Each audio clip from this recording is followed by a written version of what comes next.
Eto ho mga bossing. Sabi, ay grabe ang basura niya. Kadiri naman, sabi ni Simple Toki, sabi ni Virgie Badiola, kadiri naman.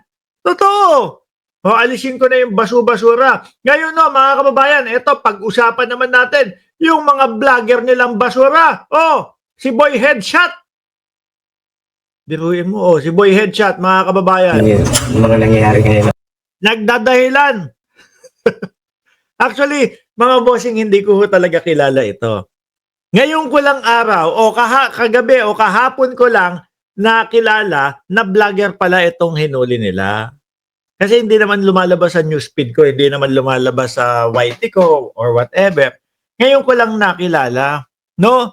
Yung pala, nag-post headshot daw kay BBM. Ngayon, nagpapaliwanag. Gustong ibahin na yung paliwanag, gustong ibahin na yung ibig sabihin, mga bossing, ha? O, pakinggan ho natin, mga kababayan. Sabi ni Shiro Kansaki, Mike Romero, oo, yan yata yung pangalan niya eh. Yung apelido, alam ko. O, yung pangalan, di ako sure kung Mike. Okay. Yung araw na yun, yung nakalagay na headshot sa word na bugo. Yun lang. Oo, na-headshot daw sa word na bugo. Ayan kasi, sandali nga, lakihan natin. May tinuturo siya doon sa post eh. Nandun si Pangulong Bongbong Marcos. Tapos mga kababayan, merong bogo na word. Ang ibig sabihin yata doon ay bobo.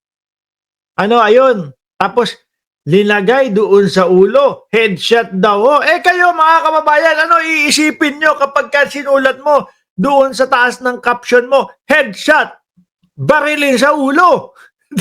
Di mo ba? Wala na ibang paliwanag ho dyan. Barili sa ulo. Yung gusto, sabi niya paliwanag, yung yung bogo na headshot siya sa ulo. Sabi ko, ayos okay yung paliwanag. Tingnan natin kung tanggapin yung ng mamamayang Pilipino. Yan ang mahirap po sa kanila eh. No? Sa sobrang galit nila, sa sobrang tinaniman na sila ng galit sa puso nila, hindi na ho nila alam kung ano yung mga pinagsasasabi nila, mga bossing. Diba? Biruin mo naman, ilagay mo doon sa post mo, i-caption mo, headshot, tapos nandoon ang Pangulo, tapos may point ka pang gano'n, parang gusto mo sabihin, dito mo patamaan sa ulo. Siya naman ang headshot sa oblo. Ano ba, natuluyan bang kasuhan? Papasok sa oblo o pinatawad? Nung isa nakita ko, hinahaltak ng ganun eh. Ewan ko kung nandito sa video na ito. Wala nang ibang ibig sabihin. Wala nang ibang ibig sabihin. Ayan ha. Magtanda yung ibang mga vlogger. No? Hanggang doon lang sa katotohanan. Wag na yung mayroong pa headshot pa. Tapos kapag inaresto naman, naghahagulgulan, nag-iiyakan. Di ba? Isa na din patunay dyan, mga bossing, yung mga sumugod doon sa Mendiola, nag-iiyakan din, di ba? Nung naaresto, yung isa, padasal-dasal pa. Ibig sabihin na babarilin sa ulo? Hindi. Hindi daw yun. Headshot. Naka-post, headshot. Tapos meron sa ilalim, may arrow na nakaganon, nakatutok sa ulo ni Pangulong Bongbong Marcos. Parang gusto mo utusan dito, pupunteryahin ang Pangulo. Hindi na barilin sa ulo. Hindi ganyan. Pati malayo sa personality ko yan. Hindi ko, alam ko naman ng tama at saka mali sa Kaaway ni ni Sangkay Janjan. Nakita ko, sabi ni Sangkay Janjan. Ano yung sinasabi mo na yung mga nagpatawag o nagsumbong sa NBI, nasaan na daw? Ganun pa no? Ayan, NBI na ho ang katapat. Mga kababayan, Almond Lee, shoutout sa iyo, boss. Sa mga bali yung araw lang na yon napupunta kay sa presidente natin is galing doon sa word na bugo. Yun lang yan. Yun daw. Yung araw daw na yun napupunta kay presidente galing doon sa word na bugo, na ang ibig sabihin sa kanila daw ay bobo. Di ba? Bobo, nakita nyo nga, ito. Alam niyo, mas bobo ang mga DDS dito Bakit to, mga kababayan? Si Pangulong Bongbong Marcos, ayan na nga, siya na mismo ang nagsiwalat yung mga katiwalian, yung mga kontraktor na mga sabit dito sa mga ganito. Tapos hindi pa nila maintindihan. Ang Pangulo pa din ang tinuturo nila na corrupt daw ho, mga kababayan. Sino sa tingin ninyo, bobo? Hindi makaintindi. Di ba sila? Oh, Yung bugo sa amin kasi, bugo sa Bisaya, sa Tagalog, bobo. Yun lang yun. Bakit mo nasabi yun, sir? Naano ko lang yun sa mga nangyayari ngayon, yung mga nangyayari ngayon na problema. Kaya, pero hanggang doon lang po yun, hindi tingin ko ang hindi man nakakaintindi itong mga ito. Di ba, Janelle Van der Herst? Ito ang hindi mga makakaintindi. Tayo, mga kababayan, lalo na tayong mga tutok, no? Sa Pangulo. Nag-umpisa naman lahat ito, lumabas yung mga diskaya, lumabas yung mga pangalan ng mga congressman, mga senador, dahil ho doon sa siwalat ni Pangulong Bongbong Marcos, mga bossing, doon sa 15 kontraktor. Doon nag-umpisa yan eh. Si Pangulong Bongbong Marcos, hindi ilalabas yan kung siya mismo ay sabit diyan sa problema na yan. Kung meron siyang mga ghost project, kasi ibabalik sa kanya nung mga matuturo at mga masasabit doon sa ginawa niyang pagsisiwalat. Baka sabihin pa ng mamamayan o sabihin ng mga kapwa niya, mga politiko, meron ka pang sumbong-sumbong kay Bongbong Bongbong. Sumbong sa Pangulo. Pero ikaw naman napakadami mong ghost project o tapos lalatagan ng ebidensya. Siya sasabit yan. Kasi kung merong sabit ang Pangulo dyan, tatahimik na lang yan. Hindi na magsasalita o hindi na magano. Hayaan nyo na, gawain ko din. Baka maituro pa ako, baka resbakan pa ako. Diba? Sabi tuloy sa iyo ng mga comment section, nandiyan si Ma'am Biola G, ikulong na yan para di na pamarisan, sabi ni Marilyn.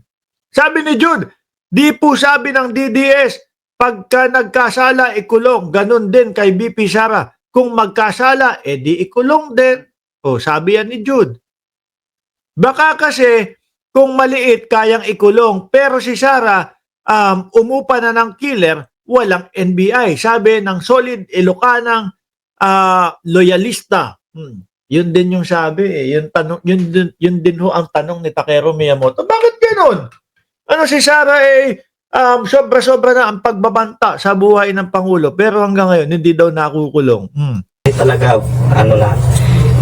komento ko lang yun. Komento lang.